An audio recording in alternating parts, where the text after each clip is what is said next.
Donald Trump found out this week that his admiration of Vladimir Putin, the dictator of Russia, isn't exactly reciprocal.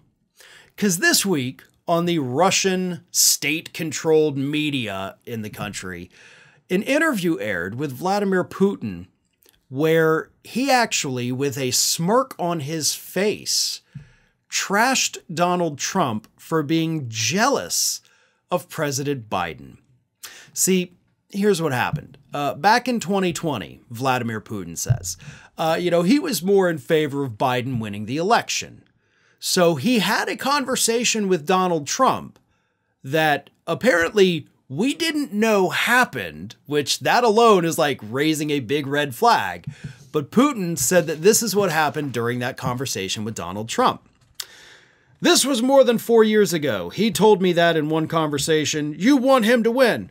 Excuse me, I'll say it like he did. It's just direct speech. For Sleepy Joe to win. He told me this when he was still president. Forgive my horrible Russian accent there. I don't even know if I was trying to do it or not. But so Putin, again, had a smirk on his face when he said it, taking shots at Donald Trump like he was mad that, I'm saying that Joe Biden is more experienced and he's a traditional politician, which is also, by the way, what Vladimir Putin has said about the 2024 election. He said, quote, he's a more experienced, predictable person, an old school politician. So, according to Putin publicly, which, I trust that about as far as I can throw it, Putin's actually backing Biden in 2024. But he is at least openly mocking Donald Trump. And that to me is just the funniest turn of events that I have seen in politics in a very long time. Obviously, we do know that Russia did, in fact, interfere with the 2016 elections.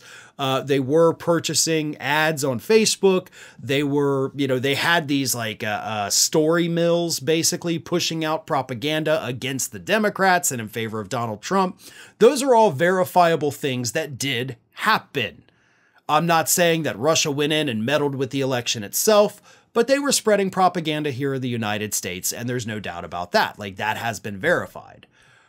And now, that same guy that was totally in Donald Trump's camp, the guy that got his little closed-door meeting over in Russia with Donald Trump, made Donald Trump kiss the ring, is now out there publicly humiliating him. Now, as of at least this recording, Trump has not spoken out publicly about what Putin said, and I doubt he will. Trump has maintained over the last few months that, or the last few years actually, that Russia would not have invaded Ukraine if Trump was president, right? They respected us, the United States, too much. They wouldn't have done something like that. And then Trump has also said, I would let Putin take Ukraine.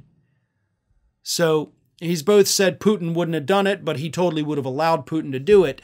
And Putin's out there just making fun of him every chance he gets. So there's your choice, America. Do you want the guy that's openly being mocked by foreign leaders on their state-run media channels? Or do you want the guy that's at least a little bit more respected on the world stage? Because I'm going to go with the guy that's a little bit more respected any day of the week. Well, folks, we have crossed that 1 million subscriber milestone, but rest assured, we are just getting started here at Ring of Fire. So if you're not already, please do subscribe to the channel and make sure to like, share, and comment on the videos.